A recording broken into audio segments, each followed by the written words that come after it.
Here we go. Get ready, get set for the best movie and pop culture talk in the universe. It's the Good Brothers on Mercado Airwaves with your hosts, Alex Mercado and Mike Mercado. Welcome back to another episode of the Good Brothers. I'm Alex, that's Mike. We are the Good Brothers, the bestest brothers. We are your middleman from New York to LA, across the entire world. We are here to tell you everything about pop culture, wrestling, sports, murder mysteries. That's a different show, isn't it, Mike? Say hi to the folks. Hi, folks. Mike, that is a different show, but they are at the right show if they want to have some fun in the world of the entertainment, the pop culture, and two brothers just going at it because they cannot agree on anything except for when they agree on almost everything. Good brother, how much fun are you having this holiday season, all things being equal, knowing that we got a bunch of cool stuff down the pipeline, that you've seen a bunch of cool stuff, and knowing that the holiday season is here, which means Christmas is around the corner? Like Halloween, I'm very much a Grinch with the actual holiday. I love the movies and the TV specials. You ever seen those things where they post like 9 movies, you got to pick 3? Yeah. Man, for Christmas movies, I have a real tough time because there is like at least 5 out of the top of my head that are all-timers, like classics. They stand the test of time. They are 100%. So it's always hard for me to pick 3. Maybe we'll do a fun episode for the Quarantine Files eventually more near Christmas to finally put it on paper what our favorites are. But I love Christmas movies. I love the energy, and I think this year more than any, we do need that wholesome, hey, you don't have to have a lot. You don't have to go anywhere, but like it's the holiday. You're with your loved ones. Like that's one thing we know is you're probably going to be minimum with a few of your loved ones. That's okay. Like take that as a win, and I appreciate that about this season, even though I am the living Grinch himself. Well, you know what was the life of the party, good brother, was the latest episode of The Mandalorian on Disney+. So spoiler alerts for all those who have not caught up with season 2 of Mandalorian. Good brother, we finally really got into the crossover of Star Wars and the cartoon canon into now real life mainstream canon. We've met the different Mandalorians, and of course one of our favorites, Katie Sackov, is now one of the lead characters. Sasha Banks is on the show. So many things happening. We're getting ready to see Giancarlo Esposito really make an impact in the show. Yeah, we heard his voice. I'm like, yeah, go get him, We'll Gus. see the Black Saber, so I'm super excited. What did you think about the episode?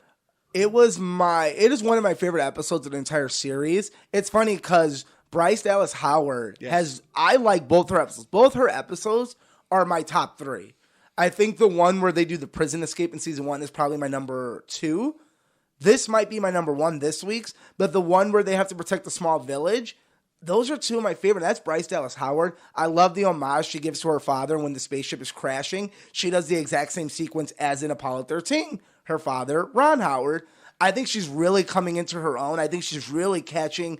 I think she does the child better than anyone else at this. Well, not the Mando and this. That's fine if you like other people the way they direct the certain episodes. But I think purely the child makes you some great child moments. Like I'm sitting there like a little girl being like, look at the baby. Like eking, Mike, like a grown man eking of this little child that I know is fake, but I would kill you for this child. Oh yeah, I would kill for getting to see Katie Sackov. We're big OG Schmodown people, so Schmo's Entertainment. So seeing her from listening to her on podcasts and YouTube to seeing her in Star Wars, and I know she was the voice of Clone Wars, but to see her physically is awesome. And of course, it's boss time. We are big Sasha Banks marks. We called the title switch for this reason, and let's be honest, it's working out pretty well for them. But to see Katie Sackov from voiceover world, because, okay, first of all, Katie Sackov is beloved in the community. I never got into this show specifically, but she is beloved because of Battlestar Galactica. I still got to get it. I will. Winter break, I will. I promise. But she is beloved in there. I love her as one of the main bad guys or recurring bad guys in The Flash. She's amazing in The Flash. She's great. I like her voice, but her voice as well. But her voice acting as Bo-Katan in the Clone Wars. Fantastic. And now seeing her look like Bo-Katan. And when you see her come out and she's one of the first people to be the voice actress and the real actress. It's a huge step for voice actors. This gives you a lot of hope of like, man, maybe she's living proof that you're like, we've always discussed it for years now, generations even of, well, we can't do that's different. It's different kind of acting. And man, did she come out hot being the first to be like, well, no, like you can do both. So I'd love to see if this becomes a trend. Because I would love to see it be a trend. Because there's some great voice actors out there. I mean, we saw that Kevin Conroy got to be Batman in the Flash series. Sure, so that's fun. happening. Yeah. And we really fast, some shout-outs. So Sasha Banks, obviously, as we know It's her boss time in WWE. But because WWE is being the way they are with the whole Twitch and OnlyFans and everything, she's credited as Mercedes Varnado. Great name. So shout out to her. Give her dues because I don't want WWE to be taking her dues. A good old Cali girl, you know. So shout out to her. I love the episode. So let's go ahead. You wanna just dish on the episode. A lot of people, this is what I've heard. A lot of people really enjoyed the episode because while it felt like a fetch quest mission, still a side quest, it still really got you into, we now got development on the different races of Mandalorian. Because if you watched any of the other canon, you realize that even the part, Bo-Katan, she's kind of an extremist, just as much as Mandalorian is. In different styles, in different ways. Jin and her are different in different ways. You know, they're much more of an old relic, and they believe in this way of like, the Mandalorian is a fixture opposed to them who are radicalized, and I'm really interested to see how that plays out in itself. I love that they introduced that to main story canon, to main fans who are watching The Mandalorian for the first time. It's like, okay, they can't take off their mask. And they did it very subtle. Like, it's very subtle of like, oh, so like not all the Mandalorians believe in one law. Like, this is very split. It's almost a religion thing. But they do it so subtly of like, oh, so like there's bigger than this. Like, there's Mandalorian, but there's half that believe, no, we can do this, this, and this. And the other half that's like, well, no, we have to do this, this, and this. And now we understand why the Black Saber is so important if you aren't in canon. So we're going to be speaking now as if you're only watching the television show. You don't know any side canon, any cartoon canon. Now you understand why the Black Saber is so big, because with Moff Gideon, Giancarlo Esposito, our favorite Gus, has the saber. Bo-Katan, Katie Sackov, can't take over Mandalore without it. That's hers. That's hers. That's her birthright. Yes. So she cannot become, King of the North. She cannot she cannot get to the Iron Throne without that Black Saber. Yep. So that is kind of like I like that they've introduced that now we have a goal end for the Mandalorians. It goes to show you that, one, they're opening up the world so much, but it goes to they're building this. Like, again, we talked about it before the season premiered, that you and me were very much fans of, I don't want you to, like the boys, don't blow your load in 3 seasons. No. I want to know that I'm going to have 5 or 6 good seasons ahead of me. And this is what that did. I felt like if you didn't like episode 2, this was just a part 2 of it. I almost felt like, I know some people's complaints about this episode 3 of this season, but total I think is 11, episode 11. This is chapter 11. Chapter 11. Yeah. I think it was too short. But to me, I looked at it as 33 minutes. Well, if you look at it as an hour from the first one, since it was all part of it, well, then you get that. We get the drop of, okay, now we know where we're going the next 2 episodes. And I feel like they're setting you up of like, we're not filler, but we're not always going to give you a history lesson. We're not always going to give you. Sometimes it is just a fun mission. Sometimes it is, we need to get to point A to point B before we can tell point B's story. And I also don't want you to do 45 minutes if you don't have 45 minutes. Exactly. If you only have 33 minutes of a story I want to see, only give me the 33 minutes. I'm okay with that. I hate this fandom of like a certain this amount of time means success. No, it's like that's like saying like, oh, this you're a good NFL player because you could run a 4.1, like a 4.1 on the I'm trying to think of a thing for pop culture. It's like saying it's like saying a movie is rated R makes it better. Oh yeah, look at that. Like that or doesn't PG-13, exist. Or where PG-13, like plenty of movies have proved otherwise. So like there's certain circumstances where something leans more into that, but like this is a case where like 33 minutes is enough time to tell a proper story. How many people love The Office and that's 22 minutes? That's what I'm saying. What more to the episode do we want? We had a perfect mission. We had a continuation of last week with the frog lady and her babies. Mm-hmm. We learned that the child is learning. He's learning about life. So he didn't understand an egg to a human, to an actual animal. And now he understands, oh, that's a living baby. I'm a baby. Like, you're seeing him learn. I love that. Yeah. And you get the hugest Jedi drop at the end of, like, this is where Ahsoka Tano is. And I'm like, oh, snap, Ahsoka's coming. And then they're going. We'll get her in 2 episodes. I think it's funny because nerds like us, we can tell who's directing episodes. We're like, okay, Filoni's not doing it until chapter 13. Would you like to know? I'm so glad you brought that up. Yeah. I actually have it. So, you can tell what's going to happen by director, so go ahead. Chapter 4 is being directed by Robert Rodriguez? Carl Weathers. Carl Weathers. So we're going to get Carl Weathers and Cara Dune, I'm assuming. If I had to guess, he's going to go recruit them. He needs help. And then in episode 5 is Dave Filoni. That's when we're going to get Ahsoka Tano for the first time. Mm-hmm.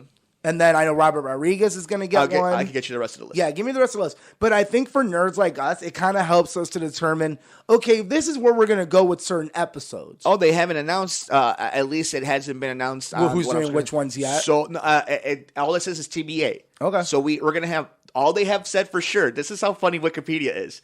That they have TBA for episodes 6, 7, and 8, chapter 14, 15, and 16. But chapter 12 and 13, which are episodes 4 and 5, Carl Weathers and Dave Filoni. So everybody already knows. And we already know Taika's doing one. I think Favreau's doing one. Don't quote me on that one. And Rodriguez is doing one. So we know the rest of them. So we can kind of guess. But we know by this that like we're going to get some sort of mid-season of like, oh, we're getting a John is doing the season finale. Yes. So I'm pretty excited about that. Okay, so I love that they talked about Caravus. Mm-hmm. And they're like, it's the Jedi planet. Yep. So like, oh my God, they're really gonna finally. They give you a lot of nice Easter eggs. I'm so surprised that Sasha wasn't a Jedi. Yeah, but it's almost better that she's a bounty hunter. Yeah. Because I feel like we're gonna get a lot of bounty hunter stories going forward.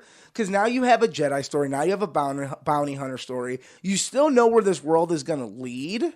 Because obviously this takes place in the middle of stuff, but there's enough behind you. Like, it's very interesting. And again, we get an Obi-Wan tie-in because obviously Obi-Wan was messing around with, homegirl's sister. Mm-hmm. So, like, there's so much you can do, and I love that about this show. And this is the best thing we've gotten all year. This or The Boys if you want to tie them. Obviously, Esposito is a god because he was on both those shows playing a great role, but it's such a subtle role that he does where like we haven't gone full evil just yet, but it's coming. Now, the only thing that I'm a little worrisome about is I didn't like Dave Filoni's episode in season 1.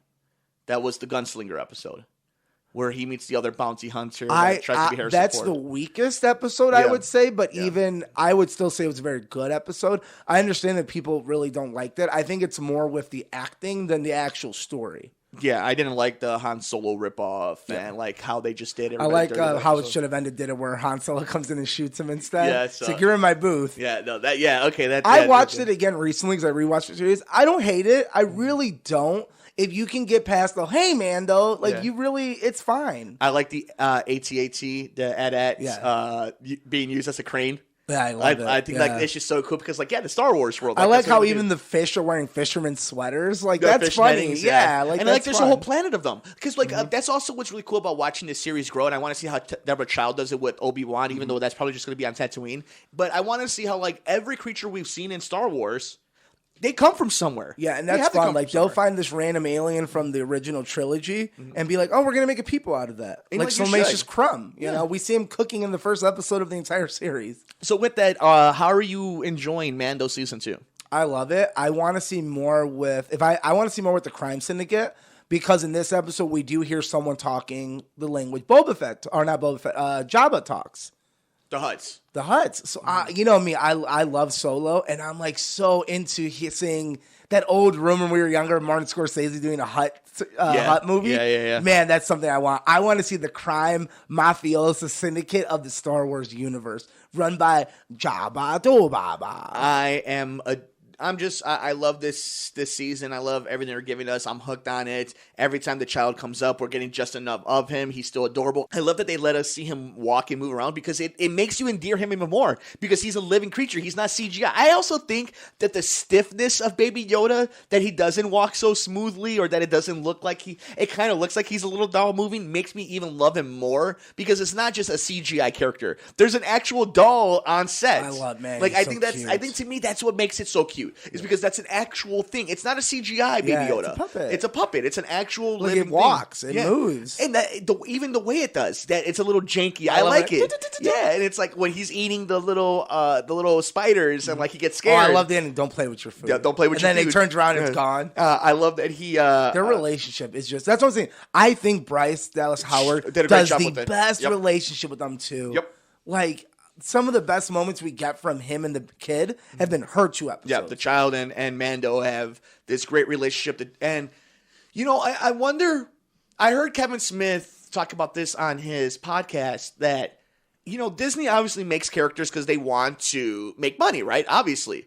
But think about this. They obviously were a little slow and behind the 8 ball when it came to making merchandise for Baby Yoda. Oh yeah, now it's everywhere. So, but they obviously didn't make this to show. They made it to make money, but they did. I don't think they thought they would get everyone knows about Baby Yoda. Everyone, you can hate Star Wars. You're like, that baby's real cute though. And what is it about him that's so cute? I mean, because at the end of it, Yoda isn't cute. It's a baby. But Baby Yoda, because he still looks like a little old man, but in a baby form. Yeah, they make fun of him with his wrinkles too. Yeah. I love, we'll gush a little bit more about Baby Yoda, but he's being taken away from the little frog. He's like, no, I already have too many pets. Mm-hmm. I like that too because they call him his little pet, but that's his little baby. That's his homie. That's his little son. He's the dad, and I think that's what, as a character growth, you're seeing him really establish that role of in season 1, he's more it's a pet, and then it becomes a mission. And then it really, toward the end of season 1, you really establish that, no, you need to look out to him like you're his father. And I think you're seeing that these 3 episodes of the amount of care he's really putting into this. And staying in the Star Wars world, Disney Plus released the Lego Star Wars Christmas special. I can't wait for this Christmas special. I'm so excited to watch it. A lot of people are hyped on it who have watched it already, said it's wonderful. The Lego movies are already really good. It's just so meta. I love Lego, Lego Batman. I love the meta-ness because it's for kids. At the same time, they're putting so much for adults. You're like, how do kids enjoy this? What do kids know about the 1989 Batman suit that got put in Lego Batman that went over everyone's head? But I'm like, oh, I know that one. Or Polka Dot Man. So that's what they're doing here. And I love the time travel aspect. I love they got the voices for these people. So I'm excited. Yeah, Daisy Ridley's there. I don't know if John Boyega I think so. I thought did it. Last time I heard it was all of them. So that'd be wonderful. But I do know Daisy Ridley is in this movie, so I'm just excited for it. I could take Star Wars all day, and this is wonderful because I'll watch it right now, and I'll watch it on Christmas Day. Happy Light Day. Yeah, Happy Light Day when it was released. Good Brother, a movie that is coming back. Shark Boy and Lava Girl. We won't spend a lot of time on it. Netflix bringing this back. It's funny. I watched a video about this on YouTube, and it's like the world has this synchronicity in it. But what did you think? I mean, this movie obviously wasn't good at its time. It was at the peak of George Lopez's. We grew up with it, man. We grew up with the Spy Kids era. And this was a little bit beyond, already a little older for me. Maybe you. I was young. I remember watching this on Disney and loving it. Yeah. What did you think about it coming to Netflix? It's fun. I don't know if I'll watch it. Same actors and actors. I don't know if I'll watch it. I don't. But it's fun to look at and be like, I remember that when we were a kid. But like you said, it falls in that awkward moment of it wasn't Spy Kids that caught the world by storm. It wasn't terrible, but it definitely hit a certain audience. So I'm interested to see who really wants. I feel like it's one of those movies that were made to be more of a talking point that actually be made. For all we know, it could be great. I don't know if I'm going to spend the time watching it. I feel like I will just because I have to see it through. The only thing I will say is I hate how talented Taylor Lautner is, even at the age of 12 when he made this movie. Yeah. Here's a funny fact that I know about this movie. There's a scene where he's doing martial arts, fighting against a bunch of things that flew against the screen. Taylor Lautner was so good at martial arts at that age that the director just said, do a bunch of moves and we'll add the CGI. Yeah. Dude, that is how talented was that kid was. Was that Robert Rodriguez who directed this movie? I don't think so. Or was it just, that's his company, I know that.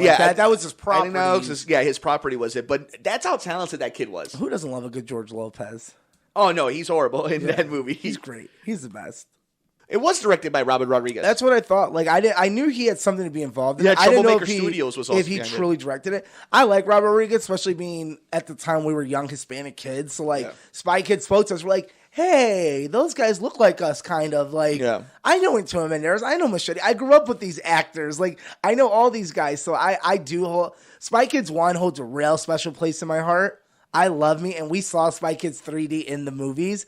And as bad as that movie is, you and me as young children, watching them go into a video game world and live that life was so much fun. I will never forgive Marcos, though, for that one. Because we could have saw Pirates of the Caribbean opening weekend. The first one, and we all know which was the right choice in that one. But you know what? To be fair, at that age, I still feel like Spy Kids was the fun one for us. Looking back now, we're like, yeah, Pirates of the Caribbean launched the thing, but I don't know if we would have appreciated it as kids like we did when we got older. I think we would. Maybe you and me, but I can forgive him. I think we would have actually loved the series much more. Yeah, because I only watched the first 2 and I kind of jumped off. Yeah. So, but speaking of comebacks, we stay in that train.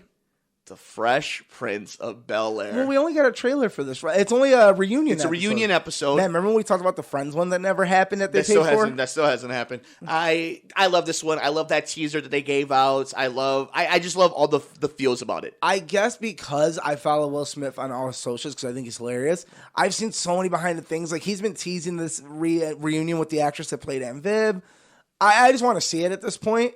I can't wait for him to talk about Uncle Phil, the Shredder. Yeah. That's a cool one. Yeah, it's interesting. Like I said, I want to know more about the new show than just this reunion. I'm actually more interested in the reunion because I just want to hear their stories. Yeah. I mean, I know we have social media, but like getting them in front of each other, and I think that hook of having the original Aunt Viv back in is actually just a wonderful. Anytime I can see Will Smith and DJ Jazzy J, it's a good time. Yeah. Speaking of good times, guess who, boys, it just seems like they got each other's phone number on speed dial. Guess who James Gunn pulled out of the old rotary list to come back? Maybe I'll fight Apollo, maybe I won't. So, obviously, he's King Shark, the voice of King Shark. I hope so. Obviously, he's the voice. Because that means, because we know we're going to get King Shark for a while. Yeah. To have Rocky beat in the movies and Samoa Joe being in the game, like, my life would be made. Like, nerd Alex, boxer, wrestling fan Alex would just be in love. I hope he is. I really hope he is. Like, so that's all badly. It can be, right? Like, that. Well, no, it could be a quick cameo. Sure. But he can be a guard, or like I could see him being a prison warden. Like, I could see James Gunn going the opposite and making it fun and just silly that it's Sly, and then he's gone. But imagine if he went to the pitch meeting to Sly and he's just like, hey, Bradley Cooper, right? It's like, yeah. He's in my DC version. Yeah, well, we got Weasel. That's his brother. Yeah, all that money he makes? Yeah. Well, he just sits down in a booth for 2 days and records all his lines, and he's in $1 billion movie. Oh, cool. Yeah, I can do that. That's what Sly is going to do. Sly is definitely going to be the voiceover of King Shark. And if not, then just go get our boy Joe. He's doing a great job as is. With that, good brother, we are going to jump into the sports and entertainment world. But before we do that, you have some reviews for us. What do you got for us? I watched 2 docs recently. Yes. And my new thing is for the show, I usually like to try to watch a new thing weekly just to have something to keep relevant. It's really hard during this year of, COVID and everything. But recently, documentaries have still been coming out. So I did 2 this week. The first one I want to talk about is Krypton Camp. It is on Netflix. It basically, I'm going to do real layman's terms today. It's fantastic. It's going to be an early Oscar nom.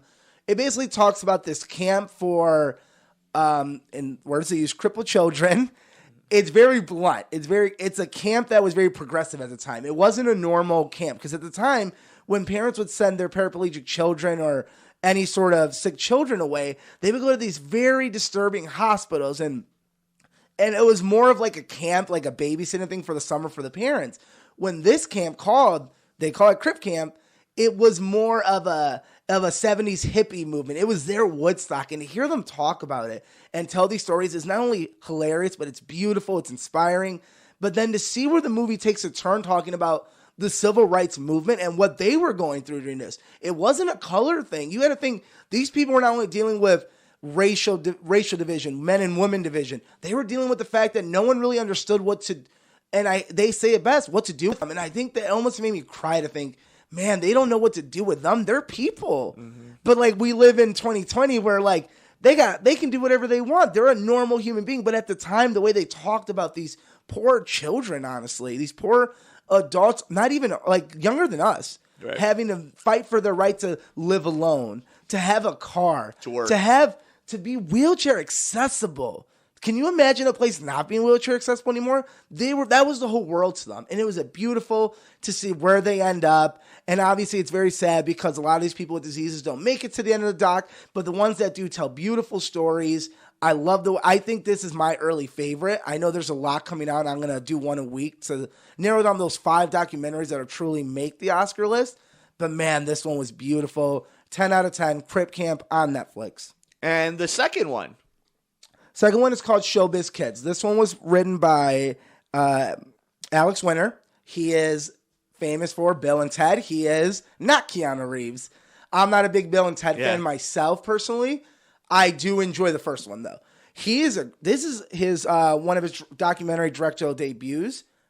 Great. It's great. It brings back a lot of these old child actors and it just talks about their life, and I wouldn't say it's revolutionary, but it's fantastic just They're telling their stories. They're telling it how it truly was being a child actor. And we're talking about not even the tweens. We're talking about these like 4 to 5, 6-year-olds who grew up, changed, had to adapt to that change, and then eventually became adults and were out of the business or had to come back to the business. So that one's a very entertaining watch. I think anyone that grew up with these old Different Strokes, the Matildas, the E.T.s, anything that had a real prominent child actor pre-90s, I think this is fascinating. It does show you that they all got it together, and that's a great thing to look at and be like, I'm glad they came out the other end. Like, I'm glad that not everyone from Different Strokes, tragically died, that there's still one survivor. I'm glad these people were able to pick up their lives and be able to look back and tell these stories. So that one I give a 9 out of 10. That one's on HBO Go.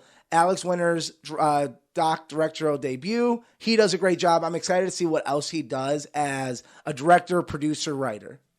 You totally sold them to me when we were off the air, so I'm excited just to see them. I love this idea of seeing the ups and downs and the reality of trying to make it in Hollywood, trying to be a superstar. It's rough because they talk, and then they talk about nowadays with the social media and how different it is and what a full-time job it is just to nail like a 3-second commercial spot. And they put a modern story of a kid trying to do it now and a girl that's on Broadway, and it really gets to you of like, man, dude, like it is kind of insane, like the amount of pressure we put on these children for entertainment purpose. And, living in the podcast world where you're just trying to get a little bit of a fandom. Like, can you imagine when your dream is to win an Academy Award? Like, well, that's why on this show, we don't go after, especially, we try not to go after actors. Yeah. We try to say, well, maybe the material wasn't great. Or, like he was good in this, but not in this. We never go after child actors for the pure fact of like, man, no one makes something. And like Will Arnett talks about it perfectly. Will Wheaton. Will Wheaton. No one goes into it trying to make a bad movie. And so Will Wheaton does a great tangent talking about how Evan Roper destroyed in one of the few films he did outside of his younger roles. They destroyed him and how much it bothered him to think like, man, he did his best. He took all the notes he was given. These kids aren't picking their projects. Their parents are, their producers are. And if you these grown men he saw on TV just destroy him and say he was miscast, like how much it really messed up. Will Wheaton has a great arc in this movie. Like he's the one that I'm like, man, he's being real with it. Like, and I love his ending of, I'm happy, I have a great life, but man, like I'm messed up. Like this stuff messed me up, and I love his part of it. And so highly recommended by the Good Brother himself. With that, Good Brother, we finish off this episode with the tradition, unlike any other, in the month of November. Good Brother, it is Survivor Series weekend. You ready to get into some faction warfare between two brands? I mean, not really, since we just got a brand split. So with that, let's go ahead and get right into. We'll start off with traditional Survivor Series matches. Team Raw of AJ Styles, Keith Lee, Sheamus, Braun Strowman, and Riddle versus Team SmackDown of Kevin Owens, Jey Uso, King Corbin, Seth Rollins, and somebody to be determined as of Friday after this recording. Man, you rating that just makes me so sad because last year's Survivor Series, I know. Again, Chicago, we were there for NXT, but even Sunday's show, like, and I was exhausted from wrestling. I went into it very cynical of like, man, it's gonna suck. Survivor Series is might be my second favorite. I love team warfare, brand warfare. Like, I love that ish. I love invasions. We got no invasions. Nope. I hate it. Like, I love when they come up from the stands. Like, I love the showmanship of them attacking the back. Part of it is get them, boys. Pandemic. I get it. I get it. But even this, like, you could have. They're all filming the same place. You could have done it. We have a battle royal come. You've done battle royals. Like, I don't want to hear it. And they're going against each other. So. And like the fact that like Raw picked them, but SmackDown's doing tournament. Like, it's really hard for me to pick, because there's so little meaning behind it. Because anything good is not involved in the 5-on-5 series. Right.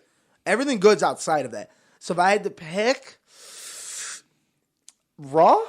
Yeah, I'll go Team Raw. Raw, because they've been building it so bad, but like that has more of the star power, I guess. Yeah, I'll go Team Raw. Yeah. Because there's a lot of stuff on the opposite side, like Owens and Uso will cost each other. Yeah, something like that. Seth Rollins will get cost by somebody, and then King Corbin. Congrats for him and Becky. They posted nice those baby pictures. Yeah, beautiful nice couple. Yeah. Jesus. Let's move to the women's version of this. Team Raw of Nia Jax, Shayna Baszler, Lana, Lacey Evans, and Peyton Royce versus Team SmackDown of Bianca Belair, We can stop right there because SmackDown's going to win that one. SmackDown's going to win. Yeah, but the rest of the And that's team, my 50-50 booking of like the Raw team's definitely not winning. And like, I hope Lana, it works out well for her. Beyond that, Bianca Belair is going to be put super over I in this love match. Bianca Belair. Ruby Riott, Liv Morgan, and two other members. All So we'll those go members to are so much better. maybe Big E is on Team SmackDown, I hope so. and then he goes on a run and he wins it for Team Yeah, SmackDown. he should do something. Interesting, because Bobby Lashley versus Sami Zayn, Bobby Lashley's going to win, Yes, but that's going to be really fun. but I think it's going to be a squash match. Actually, I think Sami Zayn wins that. Retribution cost. No, I don't know. Yeah, maybe. I'm going to go Sami Zayn winning that Interesting. one. I'll go Bobby Lashley. New Day versus the Street Profits. Street Profits.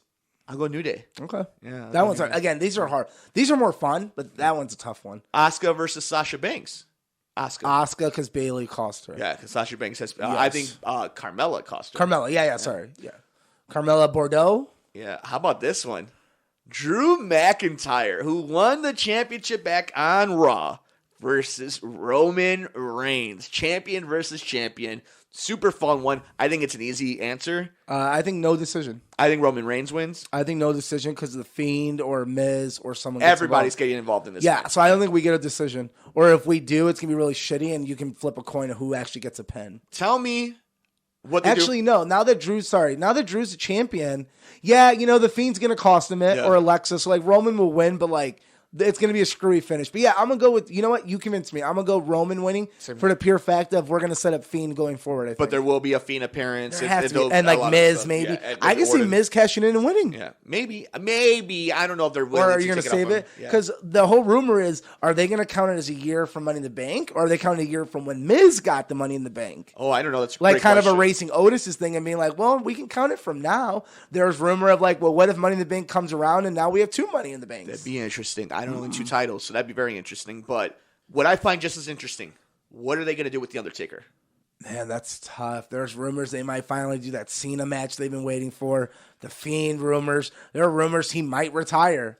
Might be an actual thing where like he sets up one more match, but they're already talking about him producing at NXT. And he's doing all the interviews because I love Like, the one he man, did with he's Kane. coming out big. That's what I'm saying. Like he's Watch that. Brothers of Destruction on the WWE Network was They phenomenal. did the Paul Bearer one. Yeah. They're really setting it up like not over the top, but you're like, man, this might be the end of his in-ring career, and we might get him as just a backstage guy, which is okay. I'll say he's retiring. I hope he's retiring. I really hope this is it, and that's the big part of the night of like him just finally getting to say goodbye. Yeah. I would love that. Yeah. I wouldn't say no to like maybe one more match with AJ or The Fiend or someone fun or like a Cena or maybe Sting. Maybe we finally get Sting versus That would be Taker. fun. How fun would That would be super in a fun. boneyard match Yeah, though? that'd be I don't super want fun. a ring match, No, and no, I don't no. want Taker to ever do a ring match again. Neither men honestly. need to ever take a bump Don't ever like again. in their do life. something fun and Yeah. film it. But yeah, I agree. I think he's retiring. I think that's so the end too. of it. I hope so. So that is our thoughts of Survivor Series 2020. Hopefully it ends up being a better show. Man, than we I think hope it is. so because I'm going in with very low, if none, expectations. With that, there's high expectations for this year's NBA draft. The Chicago Bulls at number 4. A lot of rumors. Will they move up to number 2? Will they trade Wendell Carter and the 4th pick to Golden State to move up to number 2? A lot of different rumors. Good brother, we will be doing a live reaction after the ceremony of our beloved great-grandmother, Josefina. May she rest in peace, and all the love and support to our family there. All the love and support to the Mancha family who lost their beloved grandpa a few days ago as well. So we will be having them in our hearts every single time we do one of these episodes. And with that, we will be doing a live broadcast of the NBA draft later tonight. My reaction video of where the Chicago Bulls will Who end we up going. getting? I hear it's very up in the air. Like no one really knows shit. It's either James Wiseman at number 2 that they trade up. He's a big man, 7 foot. They trade Wendell I Carter. like him. I do like him. A I lot. like Anthony Edwards, who's a guard, but it looks like he'll go early. I do not think they're going to get the ball boy, so I think he will go number 1. Isn't there this other kid from across the pond or something, or in Europe? There's who's doing Denny really good? Avaji. I hear he looks pretty good. I've seen some highlights this morning. He plays in the Israel League, or he Yeah. is Israeli. We'll see. I mean, it's been hard because I the hear- European League, you haven't been able to scout the same way with the I pandemic. hear from what I hear, and that basically me running on the treadmill an hour and watching SportsCenter is you don't want to be the number 1 or 2. Or you don't want to be the number 1. That if you're like from 2 to 7, you're in a nice spot 'cause you're going to get a nice player. But you don't want the number 1 because it's so unknown who's going to really be the star. Because you can easily find the star at number 7, they say. Is that true? You could be the star in almost anything. But especially this year specifically. Like, you could fight. Because here's the thing. Yeah, there's no guarantee that the number one pick this year is the star. Yeah. The number one, the star of this draft can be pick 8, can be pick 3. That's what I've been hearing. I hear like that nice spot between 2 and 7.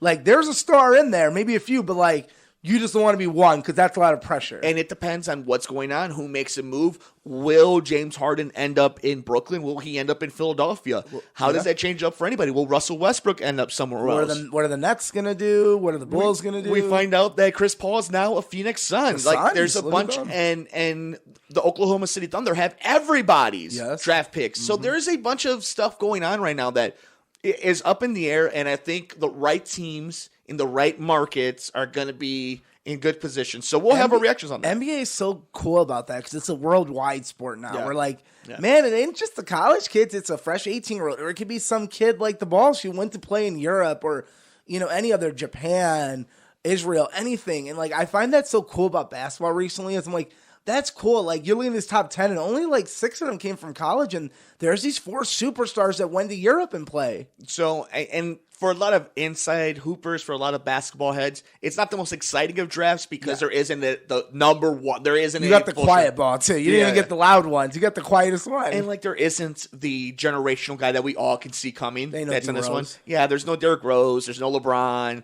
There aren't any Zion Williamsons. Like there isn't this guy that if you pick number one, even if it doesn't work out, that was the no-doubter. You had to pick him number one no matter what. So that's what's going to be very interesting about this draft moving forward and how we look back at this draft 5, 6, 7 years. It's like, who was the Dwayne Wade of this draft? Well, good on NBA because the NBA still shows it's the organization that has it the most together. Yeah, it's pretty crazy, right? And we're getting basketball. Man, they are so organized and they're so, God, they're good. Good for them. So organized that Good Brother. The draft tonight, as we're recording this on Wednesday, this episode releases on Friday. As of Friday, we would have a month and 2 days before the NBA season starts. That's how organized they are. And we just got a championship. We got trading now. We got free agency, and we got a draft.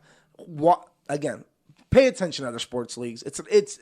I get it's not easy, but man, they're making it look real freaking easy. You mean like the NFL, who's just every other day? We don't know if we're going to NFL is a little tougher with those big rosters. I'm more talking about the MLB that couldn't get it together for a while. College football. Yeah, well, that one's different. Those are children. Like, you're monsters. We've been talking about that. I can't. Now that I'm off weekends, I can't get into my Saturday football. I can't. That's a whole different thing. But with that, Good Brother, that is this episode of The Good Brothers. Any final thoughts? Final thoughts. Make sure you guys are following us all over the universe. He's on Twitter at Mercado21Alex, Instagram Mercado2121, and the show's on Twitter at Good Brothers Pod. I'm on Twitter at Mike M Media, Instagram Mike Mercado Media, and the sports show is on Twitter at Couch Sports Talk. Make sure you guys like, rate, review, and share us wherever you get your favorite podcast at Mercado Airwaves. Subscribe to us on YouTube, youtube.com/Mercado Airwaves Network. Become a producer of the show at patreon.com/Mercado Airwaves. We even have swag. Teespring.com/Mercado Airwaves. Go ahead and get yourself a when in doubt, Merc it out, baby. Sure. That's on Teespring.com/Mercado Airwaves. For the Good Brother himself, Alex Mercado. Adios. I'm the Good Brother, Mike Mercado. We'll see you in the next episode of The Good Brothers here on the Mercado Airwaves Network. Thanks for joining us here on The Good Brothers, here on Mercado Airwaves.